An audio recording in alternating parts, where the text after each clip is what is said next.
Got up this morning. In fact, a couple of weeks ago, I decided I was going to come in here and give one of those rah-rah speeches that I love to give and that you've always loved to hear. And it's a lot of fun for everybody. But then the events started taking place over the last couple of weeks. And I can't give a rah-rah speech. I want to talk about this moment in American history, in this moment in Washington, D.C. I've been here almost as long, maybe even a little longer than Senator McConnell, I'm sorry to say. As you all know, I was 6'2" when I first came here. I want to give you a little bit of a reminder about the history that we've gone through on the Supreme Court. 1987, Ronald Reagan nominates Robert Bork to the Supreme Court, an intellectual giant, a man that was admired by everybody in this city. He goes up for the hearings and they chew him to pieces. It was slash and burn from day one. Judge Bork did not have deep religious convictions at the time. He was wrestling with those things. He ended up becoming a very devout in his faith. They accused him, some Southern Democrats, I can't vote for him. He's an atheist. This from a party that regularly attacks religious liberty. Judge Bork was defeated 58-42. 58-42. A few weeks later, Ronald Reagan, getting advice at the White House, not wanting to go through another bitter battle like that where you wouldn't be able to know what was going to happen, nominated Anthony Kennedy to the Supreme Court. Now look, Kennedy ended up being good on some issues, but there were a whole lot of issues related to values he ended up being terrible about. You know what the vote was for Anthony Kennedy? 97-0. And of course, we paid a price for not having somebody that was more predictable in his constitutionalism. 3 years later, President George H.W. Bush nominates a guy named David Souter. I remember when the nomination was made, I thought to myself, I've never heard of this guy. Why do we think he's one of us? I was called over to the White House to meet with somebody that shall remain nameless. He knows who he is. I know who he is. We had this long conversation. Gary, he said, this guy's going to be fantastic. He's one of us. I said, well, can you give me anything? An article, a letter to the editor? I can't find anything. Gary, that's the whole point here. He's a stealth candidate. You see, that became the strategy of Republicans for many years. Nominate somebody without any record and convince all of us to go along with it. Well, it ended up that Justice Souter was so stealth, he didn't even know he was a conservative. Justice Souter was the kind of Supreme Court justice that Barack Obama would have been proud to put on the Supreme Court. A tremendous lost opportunity. 1 year later, George H.W. Bush, perhaps trying to make up his previous mistake, cheered all of us when he nominated Clarence Thomas to be to the Supreme Court.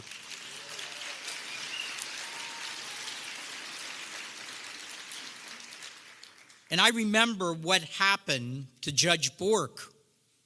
And I wanted to do something to make sure that didn't happen again. So I registered a group with the IRS called the Citizens Committee to confirm Clarence Thomas.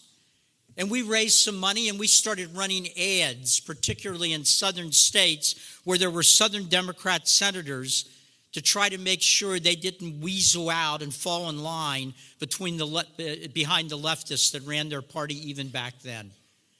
And the hearing that Clarence Thomas went through, it was a tough hearing, but all along the way, he was answering every question. I knew Clarence from the Department of Education. Almost every conservative in town knew him, respected him, admired him. And then at the end of the hearing, when everything was almost finished, all of a sudden, there's a surprise witness, Anita Hill. A young woman that had worked in his office on several different assignments that he had. She, in fact, had followed him from the Department of Education to the next place that he went. And she did not allege any kind of physical assault. She alleged inappropriate verbal conversations that he brought up, something that would be called boorish behavior, but it was earth-shattering at the time. The media immediately started saying, this man is over. He's finished. He ought to withdraw.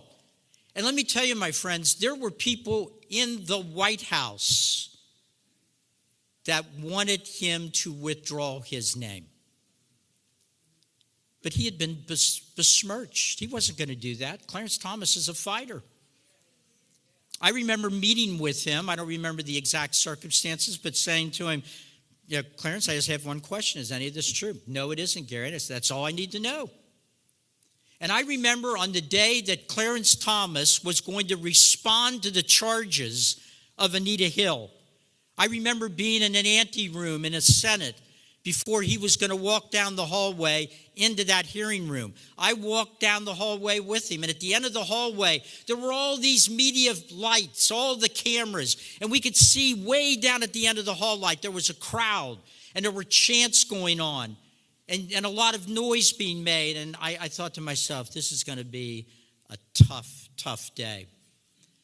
But as we got closer to the end of the hall, it wasn't the kind of people we saw there at the end of the hall like the people we saw in the hearings that were held for Judge Kavanaugh, the people screaming, trying to stop the committee hearings from going forward. At the end of the hall were tourists, people that were in Washington because they saved, in many cases, for years to bring their family here. They couldn't get a ticket to get into the hearing, but they knew that Judge Thomas, Clarence Thomas, was going to be responding to those charges. And they were at the end of the hall, and when we rounded the corner, they started applauding for him, yelling out his name, people yelling, we're praying for you, we're praying for you. And Clarence Thomas, with that being the last thing he saw, walked into that hearing room, sat down at that chair, and confronted those senators.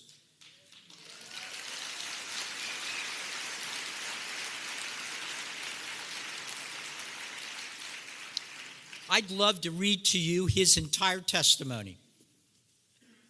It was powerful. I'll just read one paragraph. Some of you will remember part of this paragraph. Imagine him. Imagine this young man that had grown up in poverty, raised by a single mother, had overcome all kinds of problems to get to the level where he was. But he had made one mistake in his life. He was a black American willing to defend conservative principles. And that is why they needed to stop him.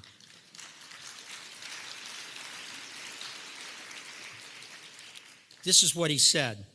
This is not an opportunity to talk about difficult matters privately or in a closed environment. This is a circus.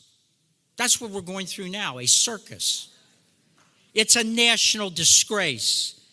And from my standpoint, he said, as a black American, it is a high-tech lynching for uppity blacks who in any way deign to think for themselves, to do for themselves, to have different ideas. And it is a message that unless you kowtow to an old order, this is what will happen to you. You will be lynched, destroyed, caricatured by a committee of the U.S. Senate rather than hung from a tree.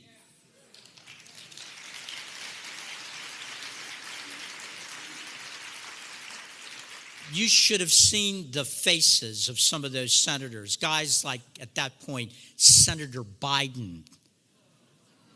Some of the senators that did not expect this man to courageously confront what they were trying to do to him. I didn't get a chance after the hearing to go up and look at the seats, but I bet if I could have, there would have been some wet spots.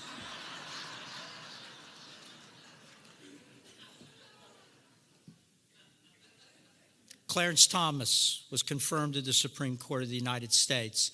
And year after year after year, not out of revenge, but year after year, He has followed the Constitution. He has made me proud, you proud. When the history books that matter are written, it will show that because of Clarence Thomas's fifth vote, time and time again, this country is a better place than it would have been otherwise.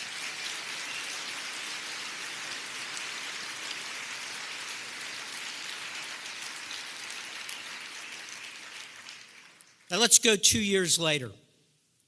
Bill Clinton, June of 1993, nominates Ruth Bader Ginsburg. Ruth Bader Ginsburg had been a lawyer and official in the American Civil Liberties Union. Her name was on briefs and on documents and on memos promoting policies that in many cases 80% of the American people would disagree with. And so she comes up before the United States Senate just a couple of years after they tried to do what they tried to do to Clarence Thomas. Wouldn't you think the Republican senators back then would say, well, now, wait a minute. This woman is outside the mainstream. No, what happened, sadly, when you go back and look at it, was a bunch of Republican senators that wanted to prove that, unlike the other guys, they were gentlemen. Some of them said, well, Ms. Ginsburg, I don't agree with you on many issues, but the president has a right to put on the Supreme Court who he wants to put on, as if that would buy them equity the next time there was a Republican president. Ruth Bader Ginsburg, 2 years after Clarence Thomas, was confirmed by a vote of 96-3. Shame is exactly right. Now look, that brings us up to today. This is a travesty.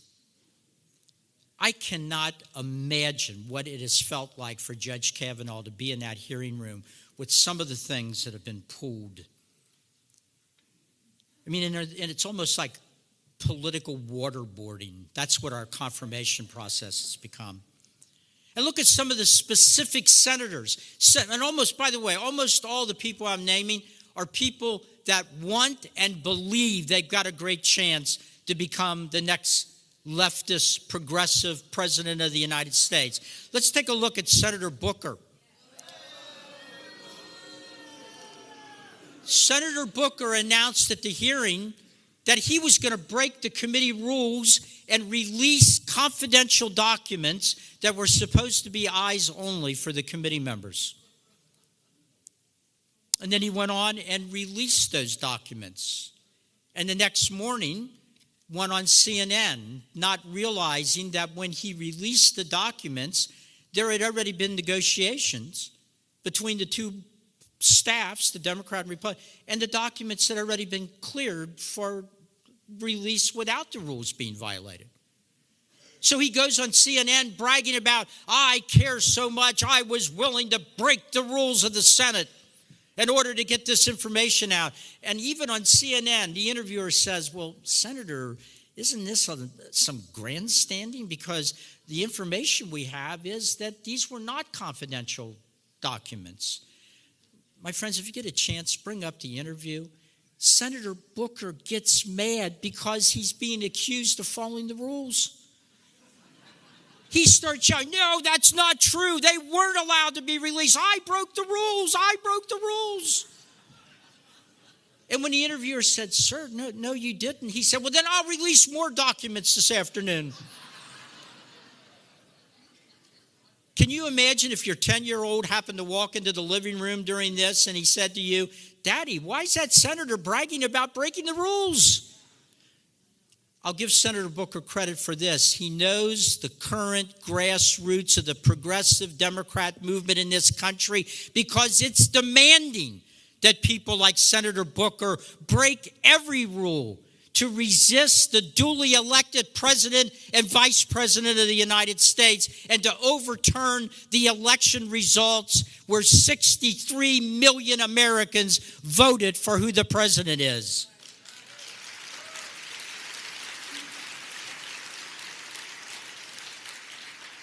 Senator Kamala Harris, ought to be ashamed of herself. She was in the justice system.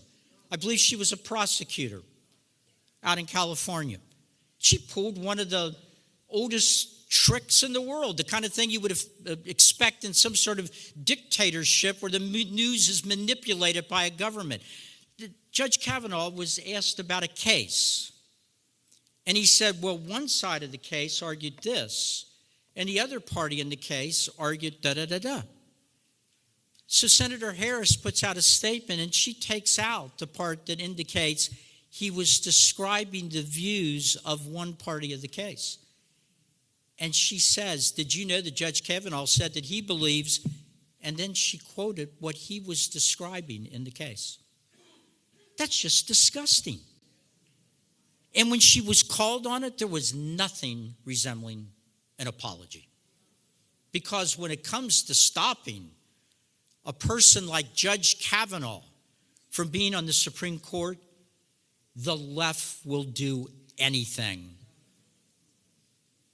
You know, if you watch the hearings, that all during this back and forth, in which I thought Judge Kavanaugh did one of the most amazing jobs I've ever seen in my life in hearing those questions.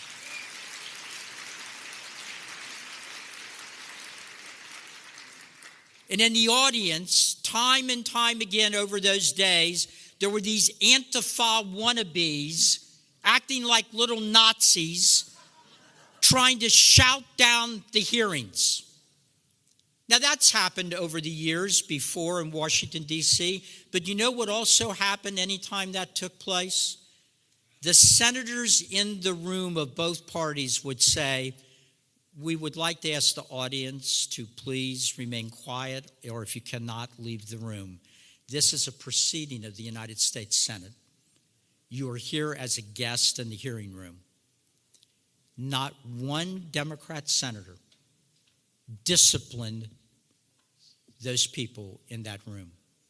The things they were yelling were so over the top that Mrs. Kavanaugh had to take their two daughters out of the room rather than let them sit there and hear the things that were being yelled at their father. And not a Democrat on the committee said a word. I could go on and on, but let's just mention one more senator.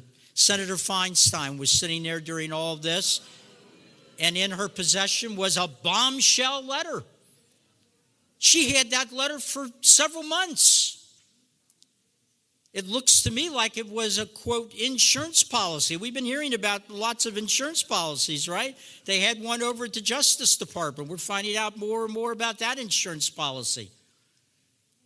She sat on that letter, hoping, I suspect, that these other tactics they were using would be able to stop Judge Kavanaugh.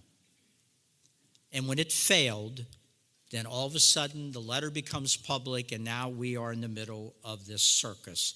I wonder if she actually had the letter in the room with her during those hearings. She could have brought it up in the hearings. She could have brought it up in the private meetings with him. She didn't do it. Now, my friends, all these cases, all these confirmation battles that we've seen over the years, you know what the main reason is. Oh, look, there's a lot of things that divide right and left, but there's one main reason. The left is scared to death that at some point there might be 5 justices on the Supreme Court that will actually make a ruling that could save a few babies. This is what drives them insane. That instead of 1 million abortions a year, maybe we'll only have 900,000, and that to them would be a tragedy. Think about that. Now look, is that a baby?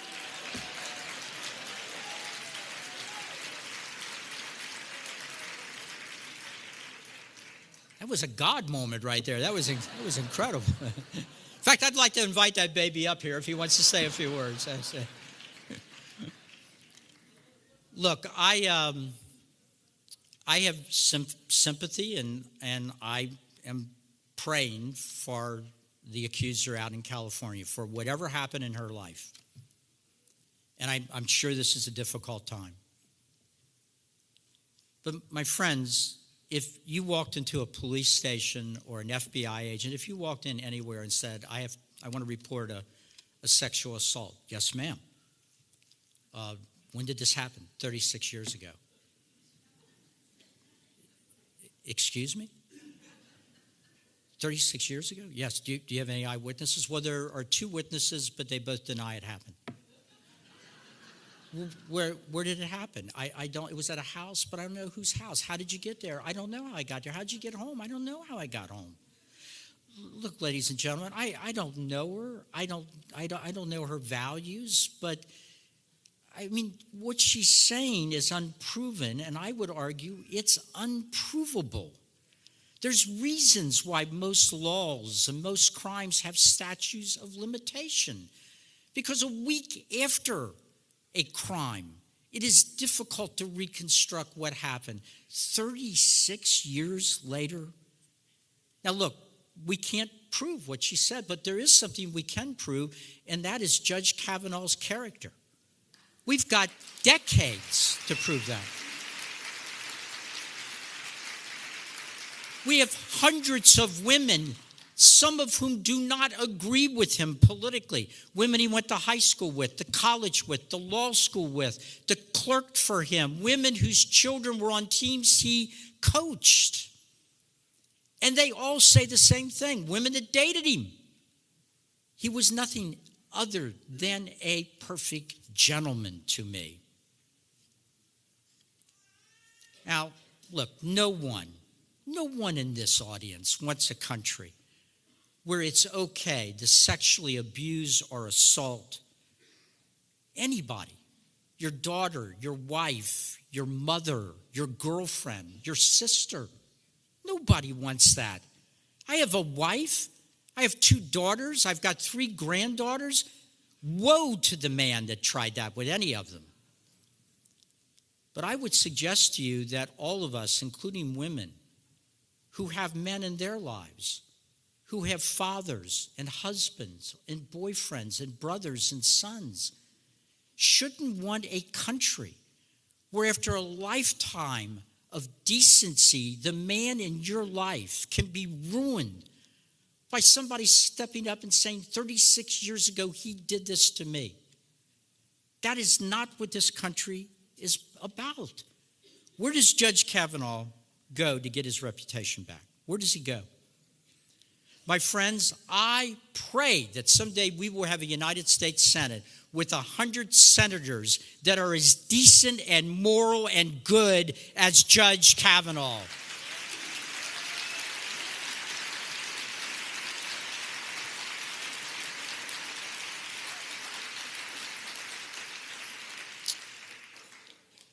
Now, if this tactic works, nobody with our values, or very few, will be willing to subject their children and their wives and their families or their husband to this ordeal.